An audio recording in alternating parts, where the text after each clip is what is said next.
Hello everyone and welcome to another LEGO and Thomas Productions video. Today I'm going to be reviewing the Trackmaster Thomas & Friends motorized Rebecca. Now Rebecca is from season 22 of the Thomas & Friends TV show, and so I'm very excited to have her as part of my Trackmaster collection. So I'm going to be opening her up, reviewing her, and then running her to show you guys how she runs with cargo and without. So let's get straight into the unboxing and review. So straight out of the packaging and onto a piece of straight track, this is what Rebecca looks like. Now, she has a small tender compared to her TV show counterpart, but I don't dismiss that as any fault. In fact, I rather like her design. Every single aspect of her, I would say for right now, is pretty good looking for her Trackmaster model. The detailing for the NWR here on my model is a little bit misprinted, and there's kind of, now that I notice, like a lot of, well, there's not a lot, but there's some yellow underneath showing. So the sticker wasn't that greatly applied to the model, which I haven't seen on the back side, but it's a slight, dislike for that. But for the rest of her model, I would say she's fairly good, in terms of how she is, how she looks, how she's based off her counterpart in the TV series, blah, blah, blah. Now, some detailing, I should say, that she does have is her nameplate Rebecca right there, and then her number 22 right there, and then of course the obvious Northwestern Railway logo right there. Now she does have some color detailing for her, which I absolutely love about her, especially with the fact that her color scheme is blue, it's bright yellow, it's a little hint of orange right on this curve right here, and then red over here. But I love the aesthetically pleasing design of her model and the fact that she's based off of a real counterpart train, as is all Thomas & Friends characters are.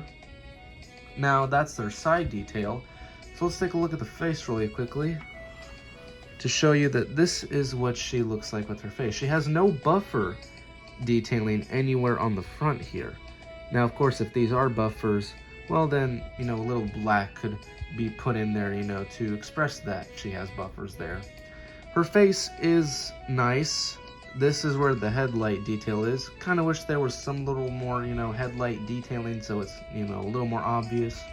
But it's alright, Her face is pretty good looking for her model, just like she is in the TV show. And so for her other side, it's the same thing, same exact thing on the back.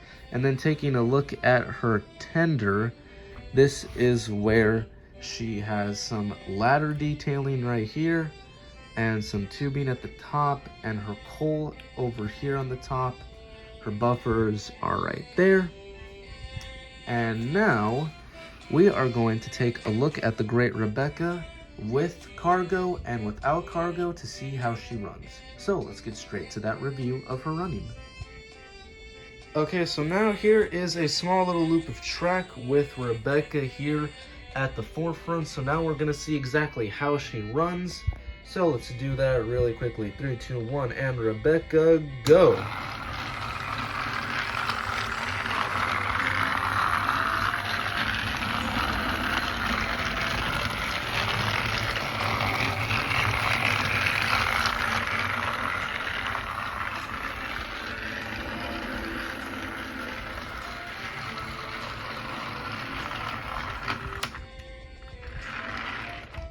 Okay, so she runs pretty decently well.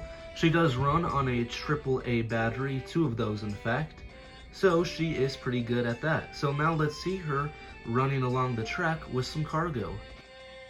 Okay, so now I've moved to a completely different setup in another room to show you a bit of a more track expansion and also a different track layout that I want Rebecca to run on.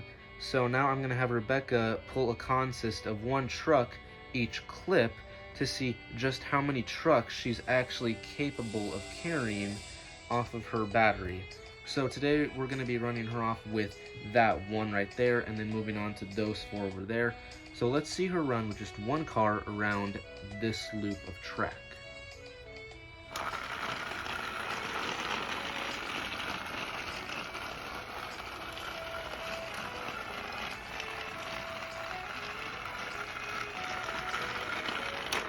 Okay, so she does good. Now, she struggled a little bit on this curve over here, but that's alright. So now we're going to see her with 2 cars. And here she is now with 2 cars. So let's see how she does on this loop right now.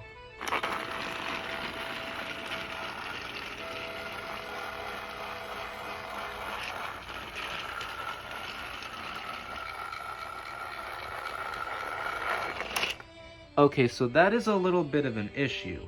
With her battery and just a simple loop of track, if you had it just like a normal Trackmaster early setup where it's just one straight piece and then 4 curved ones, she doesn't seem to be able to run that well on the curved parts.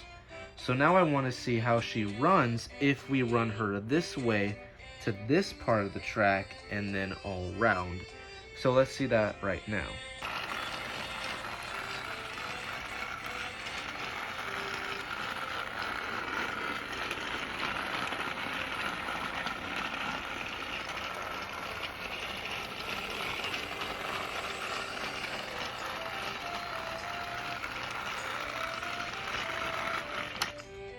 Okay, so she does pretty well on these curved pieces, but she does still struggle a little bit when it comes to turning around the bends on the track here. So that is a little bit of a problem. So now that I've seen her with 2 cars, I don't think I'm going to push her to the rest of these cars because I don't want her to not run at all and risk the battery. So we're just going to stop it right there, and I'm going to give you my final review and opinions about Rebecca as a Trackmaster engine. So overall, my expressive opinions about this Trackmaster Rebecca engine is that she is a very good looking engine, and she runs fairly well when it comes to straight pieces on the track. It's just that if you have a consist of 2 or more trucks, and you're trying to do a bend, like I showed you in the other clips, she doesn't really seem to run that well, which to me is kind of an issue.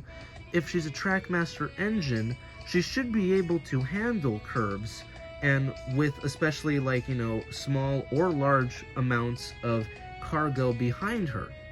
And like most Trackmaster engines, they can actually do that, like James or Gordon, who's not a Trackmaster 2 engine, but a Trackmaster 1 engine.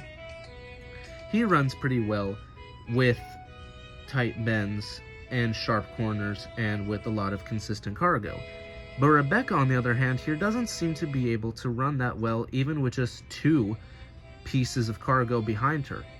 And it seems like she can only do 1, which to me is a bit of a disappointment. A Trackmaster engine should be able to run around the bends of your layout with, a good amount of consistent cargo behind them, to emphasize on that Trackmaster 2 Revolution design. Now, I know I sound like a little bit of a edumacation professor on that one, but I'm just disappointed. For a $10 model, which is what you most likely find all these Trackmaster 2 engines at like Walmart or Target or wherever, you would expect this engine to run well when it comes to curves, when it comes to cargo, when it comes to anything really. Of course, Rebecca does prove herself well in that she can carry, 1 to 2 pieces of cargo and run on a straight piece of track, but she does not prove herself in when she tries to go around the bends and other points of that, which I find is really disheartening if I wanted to put her onto a layout with a lot of cargo behind her, just like to prove that she, from the show, can, be strong enough to do that, like how she is in the Trackmaster form. But overall, I don't find any other faults with her. She's a very good-looking model, she's very accurate to her counterpart, and she's pretty good as a Trackmaster 2 engine, aside from the problems with carrying cargo and the bending and winding tracks. So I give her a 8 out of 10 in that aspect. Though, should you buy it? I'd say if you can find her at Walmart or Target, go ahead and buy her. She's a great model, she's a great engine. Like I said, aside from the problems, she's a great engine.